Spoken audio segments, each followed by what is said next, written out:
Oh no, you thought that those two last swords were gonna be the end of me? Oh no, you haven't seen the last of my 2024 me. I know we're heading out with a banger, and we're ending it with this video right here. AEW Worlds End. Let's go. Tony Storm versus Gray was pre-match before the show actually started. Tony went over, and I am guessing they're stopping that not asthma, but insomnia gimmick. But I did like it for how long it's been here, and plus, I'm pretty much gonna admit it right here. This is the best gimmick of 2024, hands down, and it really showcased how much Tony Storm really grew in her time in AEW. Jeff Jarrett versus QT Marcel, a very simple match. Jeff Jarrett got the win over QT Marcel, Top Gun Flight, and the Outrunners versus Leo Russ, Andretti, Brian Cage, and Archer. Pretty much say this match outdoes all the pre-matches that we had before to the main show. We start off with Will Ospreay versus Kyle Fletcher. And I must admit that their full gear match was a lot more better than this match. When they had that match, it felt right. In the tournament, it's more of a strategical like bout between the two. I mean, this match was great for what it was. I ultimately say this kind of up their first encounter they ever had when Ospreay was in AEW for a little bit. Also outdo their Rev Pro match. All in all, I say this was a great semi-final match. This was obviously Ospreay's year. Like, I'm pretty sure this year is gonna be peak of Ospreay's year. And moving on to the second match, Okada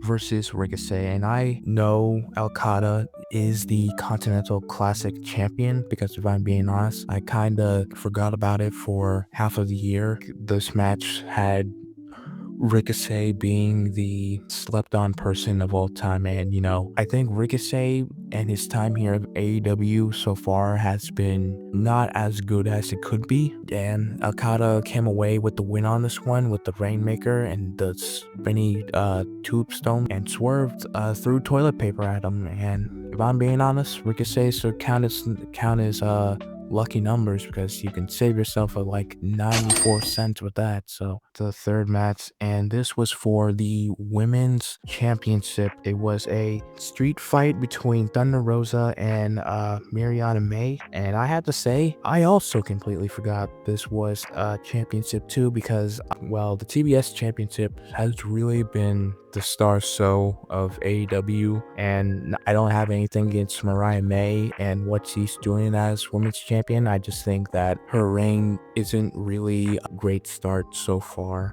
Crazy street fight as you expect a street fight to be. Mariah May ended up pile driving Thunder Rosa through the match. She also made fun of an old man in the crowd, which I think that was kind of funny for what it was. I don't think this is one of Thunder Rosa's best street fight matches. She had better with Britt Baker and I forgot who her other name is. MJF versus Adam Cole. Now, I'll say this and get it out of the way. This should have been one of the most anticipated matches of the year had they made Adam Cole or MJF turn on each other at all in London. The final chapter in their bout, I would assume, I hope, because this match was what you expect it to be. I wouldn't say this would outdo their two matches they had with each other. Great, very scumbaggy matchup. I really did like the Kyle O'Reilly turning to Adam Cole to help him up, but that was during the end of the match. The International Championship match between Powerhouse Hobbs and Tokino Takeshita. I'm sure I said that wrong, but it's okay.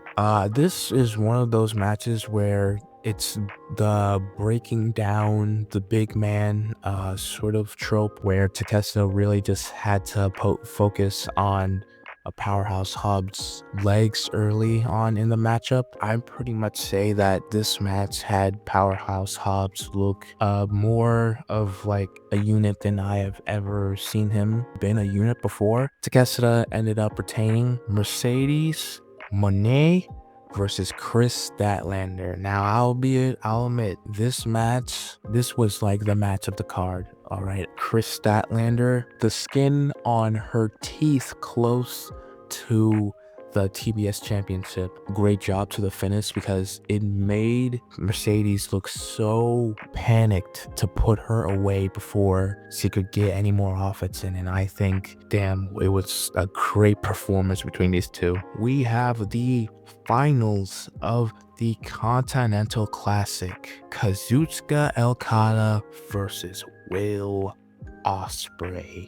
And let me tell you, if that G1 climax did not already show you how much these two have in chemistry, this match was a little bit of taste you will get from these two if you haven't watched the G1 climax way back when. They just absolutely just had you feeling it in those moments. During the last 5 minutes is where it was the best of their New Japan selves, showing Kazuchika Okada retaining his prized possession, but person to hand him the belt wasn't Ospreay. It was returning Kenny Omega. It is about to get a lot more New Japan-y up in here, and I am gonna be so game for that come next year. But moving on to the main event, this fatal 4-way could have been so much more specialer